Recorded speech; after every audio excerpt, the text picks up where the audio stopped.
What happens when a royal duchess sits down for what should be a simple interview and unleashes a storm so explosive that security has to be called?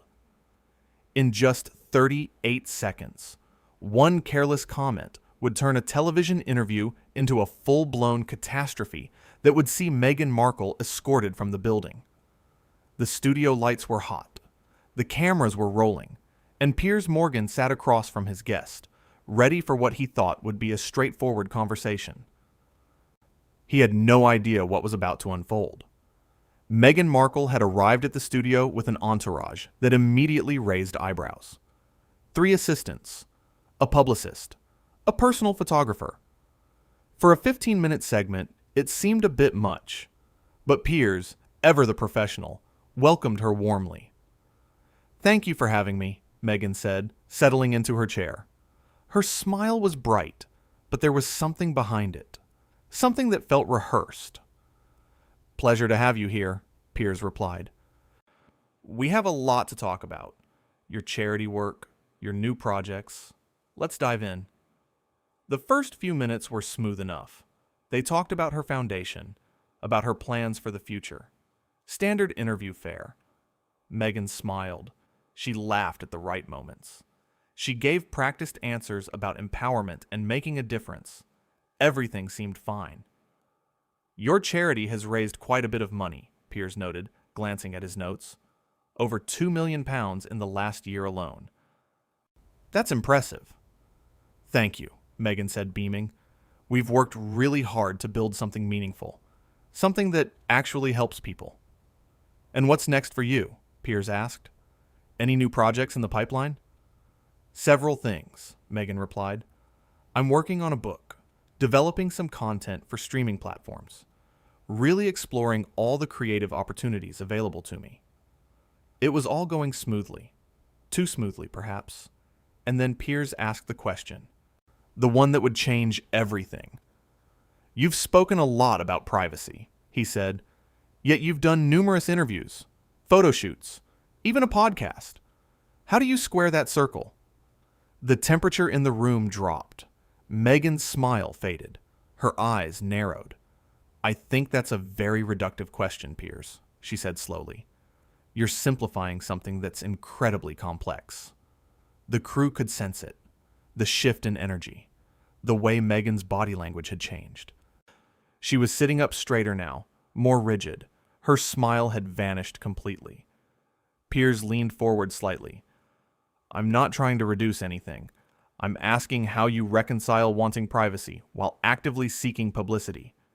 "Because it's not the same thing," Meghan said, her voice sharpening. "Doing an interview on my terms, about my work, is not the same as having my every move stalked by photographers. It's not the same as having lies printed about me. It's not the same at all."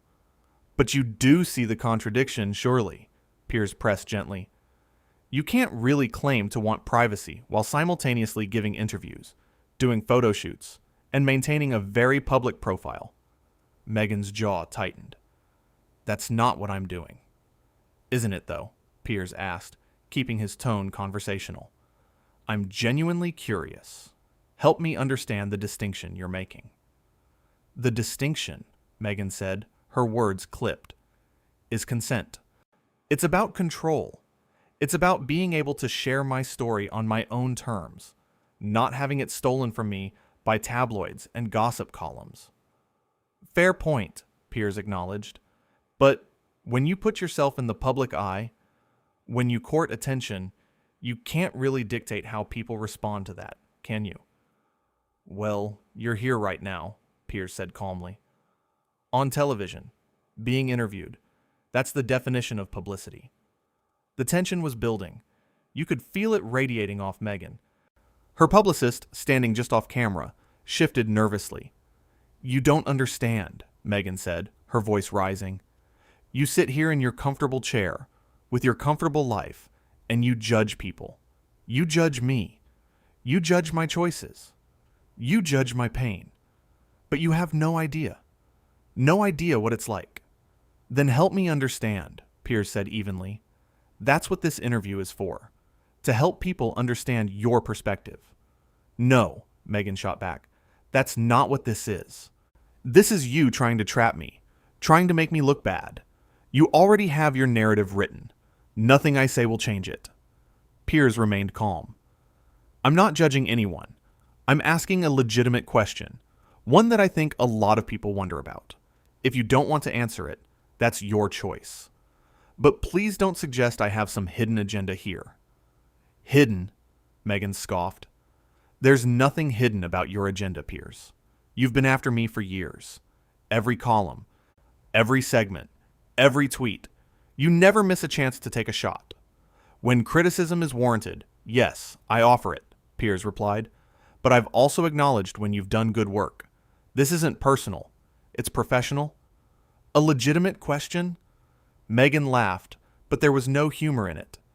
You've made a career out of tearing people down, especially women, especially me. Now it was getting personal. Piers could feel the interview slipping away from the script, but he kept his composure. I've been critical when I think criticism is warranted, he said evenly. That's my job. But I've also praised you when praise was due. Praised me? Meghan's voice dripped with sarcasm. When exactly was that? When you called me delusional? When you said I was a liar? I questioned certain claims, Piers corrected. There's a difference between questioning and calling someone a liar. Meghan stood up. Just stood right up, her chair scraping against the floor.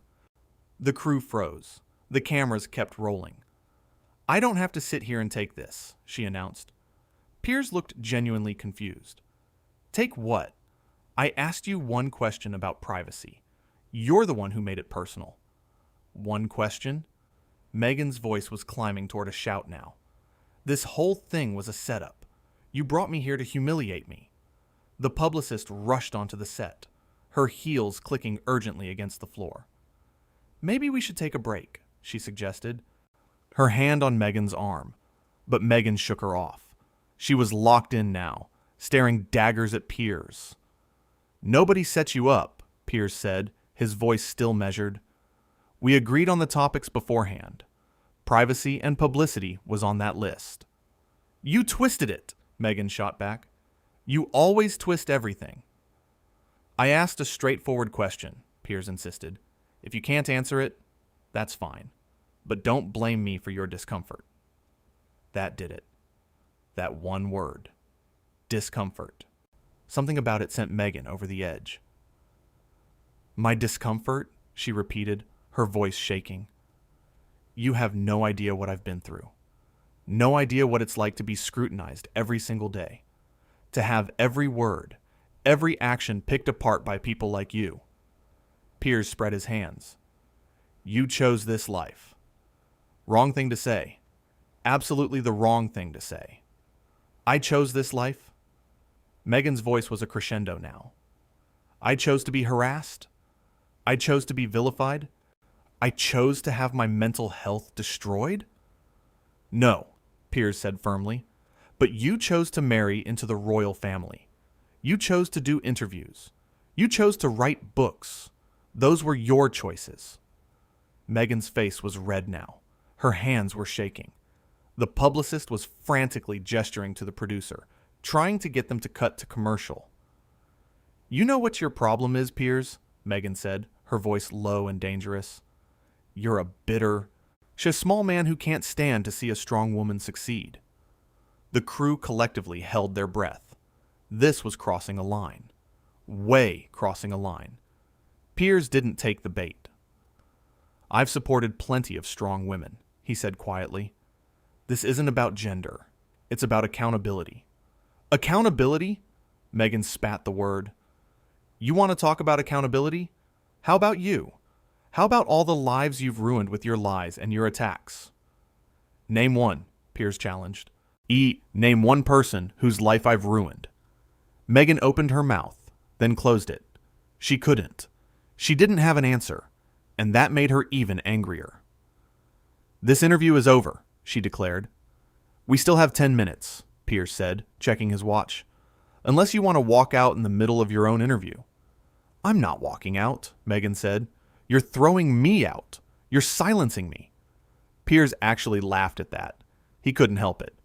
I'm silencing you? You're the one ending the interview. But Meghan was already storming toward the edge of the set. Her assistant scrambled to gather her things. The publicist was on her phone, probably calling a lawyer. Meghan, Piers called after her. If you leave now, people are going to ask why. They're going to wonder what you're hiding. She spun around. The look on her face was pure fury. What I'm hiding? She shrieked. I'm not hiding anything. You're the one with secrets. You're the one who should be investigated. The producer stepped in now, trying to de-escalate. Let's everybody take a breath, he said. No, Meghan snapped at him. No breaths, no breaks. I'm done. I'm done with this show. I'm done with him. I'm done with all of you. She pointed at Piers, her fingers shaking. You think you're so clever. You think you're so important. But you're nothing. You're a parasite who feeds on other people's pain. Piers stayed seated, calm as ever. I'm a journalist who asks questions. If you can't handle questions, maybe you shouldn't do interviews. That was it. The final straw. Meghan's face flushed red. Her hands were trembling. She looked around wildly, as if searching for something, anything, to channel her rage. Her eyes landed on her purse, sitting on the table beside her chair.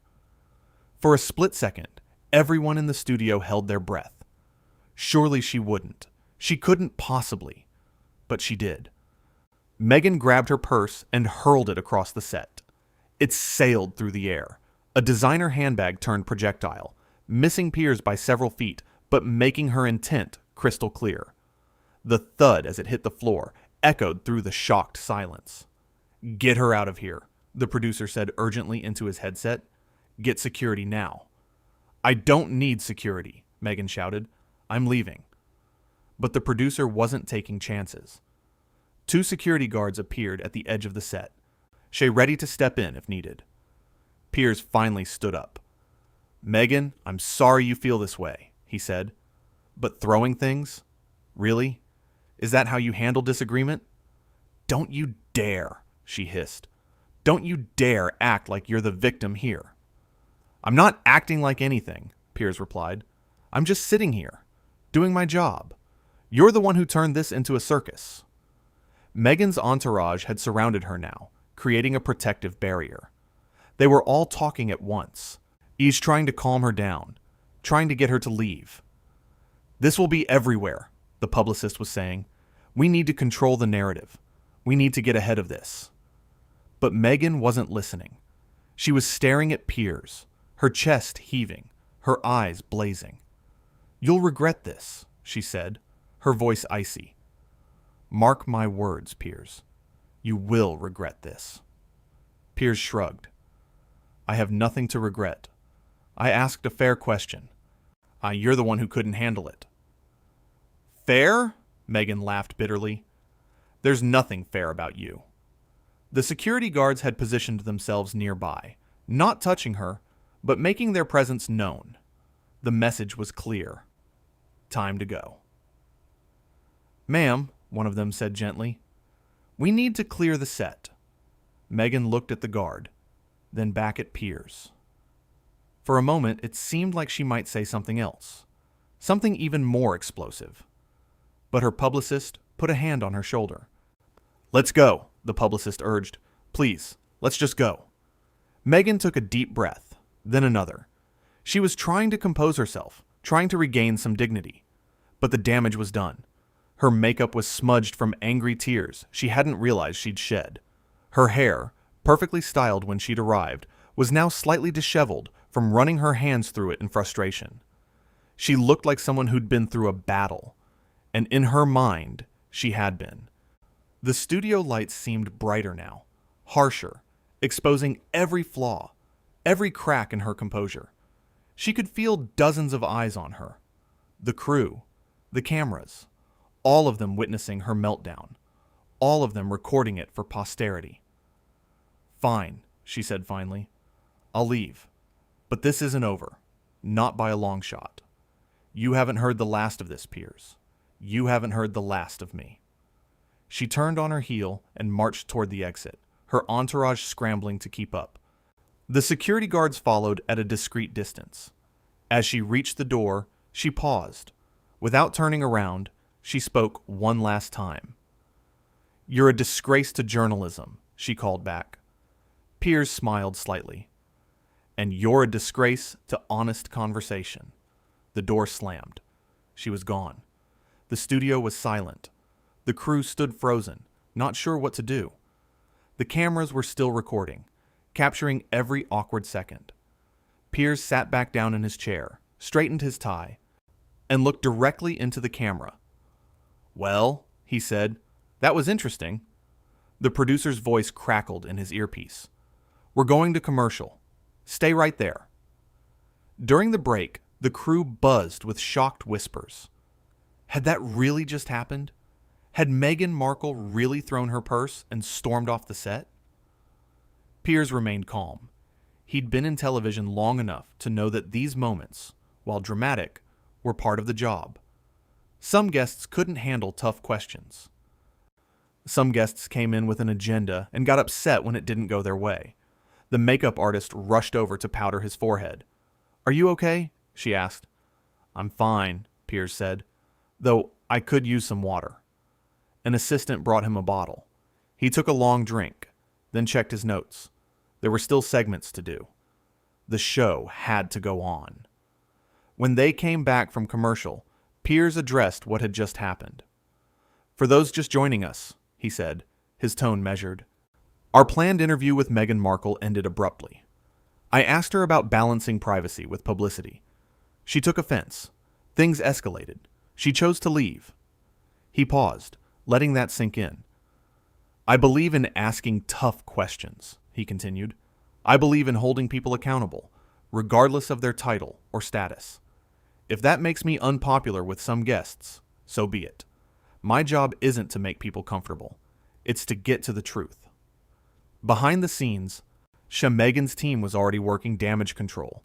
They were calling media outlets, spinning the story, trying to paint her as the victim of an ambush interview. But they had a problem. The cameras had caught everything. Every word, every gesture, every moment of her losing control. In the green room, where Meghan had retreated, voices were raised. Arguments were breaking out. Should they demand the footage be destroyed? Should they threaten legal action? Should they try to get ahead of it with their own statement? "We agreed to the topics," one of her assistants was saying, reviewing the pre-interview paperwork. Privacy and publicity was right here. She knew it was coming. Meghan sat on the couch, her head in her hands. The adrenaline was wearing off. Reality was setting in. She'd lost it. Completely lost it. On camera. "I want that footage deleted," she said quietly. Her publicist shook her head.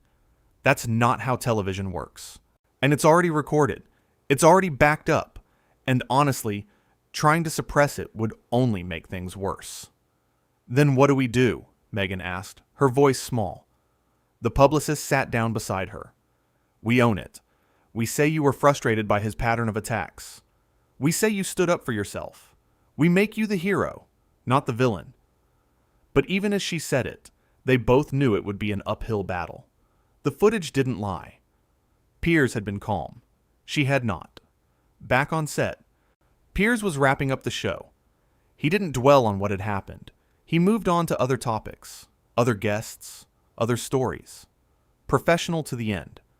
But when the cameras finally stopped rolling, when the lights dimmed, when the studio emptied out, he allowed himself a moment of reflection. It hadn't been his goal to upset her. He'd genuinely wanted to have a meaningful conversation. But she'd come in defensive, ready for a fight. And when he'd asked the one question she didn't want to answer, she'd exploded. The producer found him in his dressing room. "Legal wants to talk to you," he said, "just in case she tries to sue or something." Piers nodded. "Tell them I'll cooperate fully. We have nothing to hide. The footage speaks for itself." And it did. When clips of the interview hit social media, the reaction was swift and divided. Some people defended Meghan, saying Piers had provoked her. Others pointed out that she'd agreed to the interview, agreed to the topics, and then couldn't handle a basic question. The moment that got the most attention was the purse throw. It was memed, analyzed, debated. Had she meant to hit him? Had it been a moment of genuine rage or calculated drama? For Piers, it became another notch in his belt of memorable interviews. The guest who couldn't keep it together. The duchess who threw a fit. He didn't gloat. He didn't need to. And the footage did all the talking. In the days that followed, think pieces were written. Panels were convened. Everyone had an opinion on what had happened and why. But at the heart of it was something simple. A journalist had asked a question. A guest hadn't liked it. And instead of engaging, instead of defending her position, instead of having a real conversation, she'd lost control. Piers had seen it before. He'd see it again. People who wanted the platform, wanted the attention, wanted the publicity, but didn't want the scrutiny that came with it. You can't have it both ways. You can't court the spotlight and then complain when it gets too bright. You can't do interviews and then get angry when you're asked difficult questions.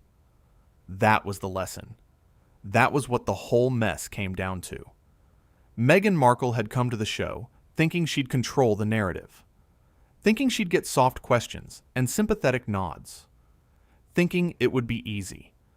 But Piers Morgan didn't do easy. He did honest. He did thorough. He did his job. And when she couldn't handle that, when she melted down on live television, when she had to be escorted out by security, it proved everything he'd ever said about her. She wanted to be treated like royalty. But when you go on a talk show, when you sit across from a journalist, titles don't matter. Questions get asked. Answers are expected. The whole thing lasted less than 10 minutes. From the first question to the final door slam.